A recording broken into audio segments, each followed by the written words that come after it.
welcome back. It's Janelle from Infinite Potential Healing. Now I'm coming to you today with the astrological outlook for July 26th through August 2nd. So, yesterday we had our moon move into Capricorn, which is a little bit more of a serious type of moon. So we might be feeling inspired to get some shit done right now, which is a positive thing. This moon in Capricorn is also preparing us for the shift that's actually happening today, which is July 27th, because Saturn stationed retrograde. We'll talk about that in a second. So the sun in Leo opposed Pluto in Aquarius yesterday. So there's that opposition, that push-pull aspect. And basically what it's coming down to is courage, and the courage that you have in your heart versus fear. And so there's been a lot of that kind of repeated theme throughout the month of July. That courage versus fear dynamic has been at play through a lot of our astrology. And the overarching message of all of that is don't let the fucking fear win. Sink into your heart, really lean into that Leo energy, that brave, courageous Leo heart-centered energy, and move from a heart-centered and intuitive way. Shine on and don't let the fucking fear win. So we got a big old dose of that yesterday. So the Capricorn moon that came in yesterday prepares us for this Saturn stationing retrograde today, which happened at 1:25 a.m. Eastern Daylight Time.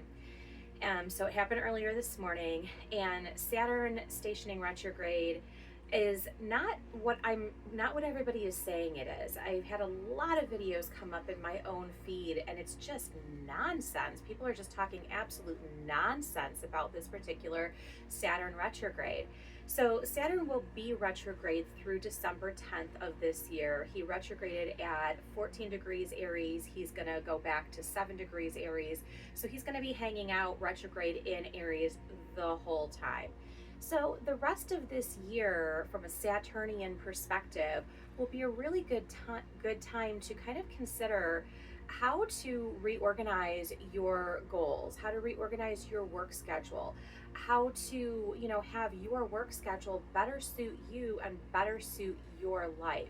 So kind of less focus on external work and more of a focus on how do I make time and organize and create space for my internal work to happen so that my internal and my external environments are kind of mirroring each other in a positive way. The reason that moon moving into Capricorn was kind of this preview and this cooperative energy for Saturn stationing retrograde is because, of course, Capricorn is ruled by Saturn. So chances are, if you have strong prominent Capricorn placements in your chart, or if you have predominant Aquarius placements in your chart, because Aquarius is also co-ruled by Saturn, you may feel this one, for better or for worse, a little bit more strongly and a little bit more acutely than people who maybe don't have those heavy Capricorn and Aquarius placements in their chart. And the other thing that I'm really hearing people talk absolute nonsense about is I keep seeing all of these reels where people are saying that, oh, Saturn's stationing retrograde and Saturn's about to serve karma up, hot on a silver platter, which is absolutely fucking bullshit. Saturn is retrograde in Aries, folks. Aries. Aries is the first sign of the zodiac, and Aries is all about me. Aries is all about you, yourself, me, myself, and I. This is not about other fucking people. Yes, Saturn is the Lord of Karma, but this is about getting right with yourself in a disciplined and proactive way so that you can initiate all of those things in your life that you want. This is not an external, oh, Saturn's going to deliver karma.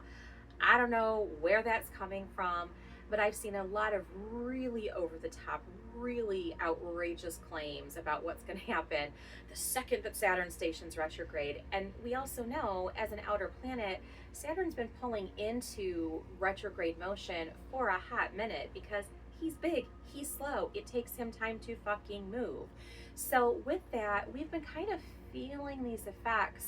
Maybe things have been getting a little tiny bit better, a little tiny bit easier, because again, this retrograde is meant to be a breather. It's meant to kind of have Saturn step up off of us for a hot minute so that we can then catch our breath and reorganize, regroup, see what's working, see what isn't, and move forward. That's the vibe of this retrograde, which sounds pretty fucking good to me. None of this karma served up on a hot platter bullshit.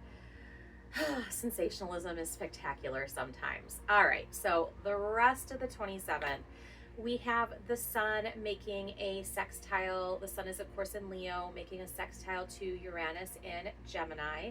We also have the sun in Leo making a trine to Neptune in Aquarius. So both sextiles and trines are those favorable aspects. So the sun is playing nice with Uranus and Gemini. The sun is playing even nicer with Neptune in Aries today. So with that, you know, we might feel a little bit more creatively inspired. We might be feeling a little bit more spiritual. We also might feel the need to shake some things up in a really positive and, you know, kind of fun, rebellious type of way with that Uranus at play too. And the other big heavy hitter, because the universe really is bringing it this week, we have Saturn stationed early this morning. We also have the nodal axis shifting today. So I'm going to do a whole other video about the nodal axis, but the north node moves into Aquarius today. So with that, just to give you a little bit of a preview or a little bit of an idea of what we're going to talk about, you may actually be pleasantly surprised by developments. So with the North Node moving into Aquarius today, you may actually be pleasantly surprised by certain developments. And if not, this is a really good time to, you know, kind of look outside of the box of your expectations, the box of your emotions, the box of especially how you think. So the North Node will be in Aquarius for the next 18-ish months, because the nodal axis shifts every 18 to 20 months. And this, you know, really adopting that, you know, bigger, broader thinking, that humanitarianism thinking over the coming months is really going to serve you well with this particular transit. And for the next 18 months, all of us are going to be encouraged to adopt that humanitarianism outlook, and really consider not just what we want, not just what serves us, but what serves us and also serves the greatest, highest good of all. That is the North Node assignment with this particular nodal shift, with the North Node moving into Aquarius, which happens today. Also on the 29th, we have the Sun conjuncting Jupiter, which means the Sun is sitting at the exact same degree as Jupiter, which, if we've been paying attention, we know is a Jupiter cazimi. Jupiter is literally is at the heart of the Sun. So we know that Big Papa Jupiter is our, you know, cosmic Santa Claus, our astrological Santa Claus. He likes to deliver luck and blessings, and the Sun is shining its light on Jupiter's expansion, shining its light on Jupiter's luck, shining its light on Jupiter's blessings. So with the Sun in Leo and Jupiter in Leo, it's really going to be expanding us from that courageous, heart-centered, shine on, put yourself out there type of vibe. So really, really nice energy with that particular Jupiter cazimi. We also have Venus in Virgo squaring Mars in Gemini on the 29th. And we have a full moon in Aquarius. So big day on the 29th, 26th, and 26th into the 27th. Huge day on the 29th. So with everything that's happening on the 29th, it's going to be probably a busy day, possibly, most likely, kind of an intense day. You might see some people out there having some challenges or some difficulties dealing with their own emotional state and processing their own emotions, or figuring out how to get their emotional needs met in the world.